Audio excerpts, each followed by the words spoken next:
and welcome back to my channel. For those of you who are new, I'm Josette, and today I'm doing a video with my mom. This video is going to be all the things that you don't want to do if you want healthy locks. So let's just get into the video. So I have some points on my phone. I made some notes, but my mom is going to add to them or create her own points. Yes. Okay, so where are you going? Where are you going, Gabriel? Okay, so the number one point that I put is something that I learned from experience, which is do not bleach your locks.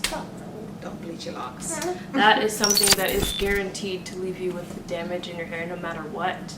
No matter how strong your hair is, no matter how thick it is, it will damage your hair in some way. So I would just advise not to, as tempting as it is to want lighter hair, blonde hair. If you want healthy locks, just don't even bother, because your locks are going to get damaged and most likely get dry and break off. Yep. I guess unless you plan to cut your locks shorter at the point where the point where you color it or whatever, right? If you plan to give yourself a haircut, then fine. Yeah, if you don't care about the length and you want to cut it anyway, then try the color first and then cut it off anyway. But if you want to have long, healthy locks, then it's just going to get damaged and you're going to have to put in more work to keep it moisturized and all that stuff. So, oh, and my mom has never never lightened her hair ever. She's had locks for, I think, 20 years or so. 20-something years. How old are you? 24. So 22. 22 years. I had locks for 13 years and I recently did a big chop. That's on my channel. And I did go lighter with my hair, but that's not the only reason why I cut my locks. The next one is kind of related to bleaching your hair, but it's dyeing your locks. Dyeing? Yeah, just not really lightening it, but just using any dye, like a color or black or brown. Because it is a chemical. Yes. And I've noticed that dyeing your locks, even if you're going darker, it still does dry out your hair and you have to put in more moisture. So it's just better to not even bother trying to go darker or lighter. Right. Just to keep your natural hair color, which is not rocket science. If you're adding a chemical to your hair, it's going to change in some way. So. Yeah, and especially if the dye is the one that's not natural, right? What's the one that has if it has ammonia. Ammonia, that's right. That's even worse.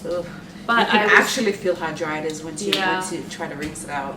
But I was even reading that ammonia-free dyes might be worse for you. Seriously? Wow. Interesting. But there are more natural ways. Natural ones. Like henna. Right. Next one. So if you hear him in the background, he's just talking to himself. So the next one is less is more and don't use too many products. I kind of discovered this after I cut off my hair because I realized how much buildup is inside of my locks and I had no idea. And I'm trying to pinpoint exactly what it was because I did use conditioner. Sorry, I'm distracted. I used conditioner, I used oils, and yeah, that's what I used in my locks. So I was actually surprised that I had buildup. I used gel for a while, but then I stopped using gel on my edges. I just used aloe vera gel. So I don't really know what the cause of it was. That's just it's actually the products plus dust. Yeah, and there was a lot of lint. Yeah, lint and dust, and of course the lint and the dust is attracted to the the lotions and the grease and so on. Maybe the grease more so. Stop that. He's gonna pull down the thing. Yeah, lint is attracted to grease. Yeah. For sure. So yeah, anyways, I would just stay away from heavy oils like castor oil. It's really heavy. Yeah, and even conditioners. Some conditioners heavier than others. Some conditioners are heavy. Yeah. But the real cause, I don't really know. Maybe it was just using too much conditioner. I think it's a combination of products, a conditioner, and then lint. Is he screaming at the dog? It looks like it. Yeah. And the lint and so on. Yeah, but do you use oil? I don't. Okay, so my mom. The only one I've ever used was that organ oil, but it's like once in a while. And that's only like at the end. And exactly, mainly the ends. Yeah. And even conditioner, when I do conditioning, I spend a lot of time rinsing it out, you know, because I just don't like the feeling of it anyways. And I don't use a lot. Yeah. I think I use too much conditioner. Because I was thinking I have thick hair, maybe I need more, but because my locks were also thicker than my mom's, it was harder to get to wash all of the conditioner out. Like once it soaks into your locks, it's hard. Like you'd have to be there for a long time to really make sure. True. Look at her, mischievous. Another thing, this is more for promoting growth, is not to retwist too often. Because I know, like, when I first started switching from twisting with my fingers to interlocking, I would interlock too much. I noticed that it was pulling on my edges a lot. Right. And then when I limited it to every 6 to 8 weeks, then my edges started like flourishing more. Yeah, 6 to 8 weeks is a good time. I wouldn't recommend it before that anyway, before 6 weeks either. Yeah, because it really can damage your edges. Yeah. And it's just too much on your scalp. Right. Like most people don't even put that much attention on their scalp ever. That's right. But normally retwisting, and then also retwisting and not doing it where you have a headache after. Right. Retwisting it too tightly, that's another thing that is not good for your hair. Another thing that I think you do in your lock journey, and I did in my lock journey before, is not to do really tight styles. Right. Because that also puts a lot of tension on your head. Yeah, headache. Yeah, I always got a headache, and I see some people who always have like really tight styles with their locks. They have really thin edges too.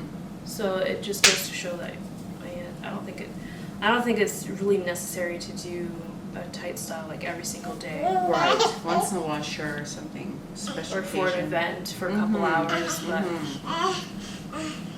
Right, Gabriel? Are you crazy, baby?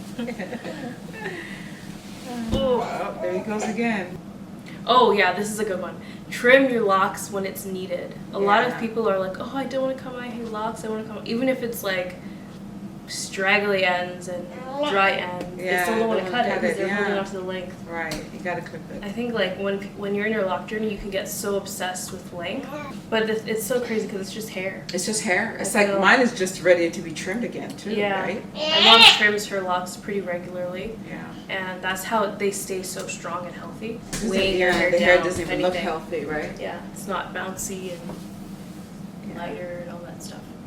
Yeah, those are all of my points that I've learned throughout my lock journey, and I'm going to also be applying these points to when I get my new set of locks. I don't know when they'll be yet, but when my loose natural hair is at a length that I want, then of course I'll start it.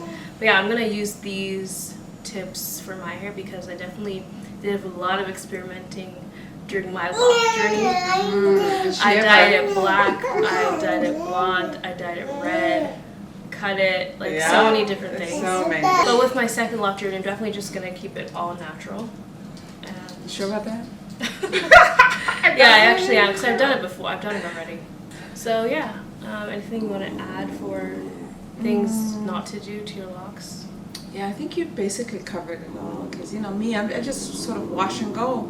Yeah, my mom's very low maintenance, less is more type of approach to locks, which I think is the best thing. Which is what I want to do with my second set. Yeah. Every now and then, like I said, we do like do some conditioning or put in some of the hair. Yeah, but it's not like every single wash. No, not at all. And I guess also washing it at least once a week. Yeah. Maybe a little more often than that. At least once a week. Yeah, that way you don't get that buildup as well. Right? Yeah. Yeah. Well, I think that concludes our video. Yeah. if you have any requests or any comments, leave it below. And yeah, wish my mom happy anniversary. Her anniversary is coming up September 12th. September 12th, and it's going to be 27. 27, yeah. 19. Yeah. 27 years. Almost 30. So give her congratulations. Give her like a cheers emoji or something down below. Also, prayers for people in the Bahamas. Yes, indeed. And a lot of people have lost their also just for, and also just, oh my goodness. Also just for people to have the right to speak up about their own beliefs. There's a Chick-fil-A that came into Toronto, and they had their grand opening yesterday. And LGBTQ community people were protesting, shouting at customers who were trying to buy Chick-fil-A. And that's not right at all. Like, that's just messed up, in my opinion. Yeah, we should be able to eat wherever we want to eat. We should be able to eat chicken in whatever establishment we want to. Yeah. So just prayers that people will just continue to stand up for what they believe in, and just for strength and all that stuff. So yeah. There's one guy that says, "Hey man, the food is so good. Yeah. The chicken is so good. I just want to eat chicken." It's I want to eat chicken. And I love their salad and their avocado. The avocado dressing is the bomb. Yeah, I love their #2 spicy chicken deluxe. That's my jam. Yes, spicy chicken yes. deluxe. You had that in Georgia, didn't you? With the Chick-fil-A sauce. Thumbs up if you love Chick-fil-A. Yeah, so anyway, thanks so much for watching this video, and I will see you in my next video. Bye! Bye!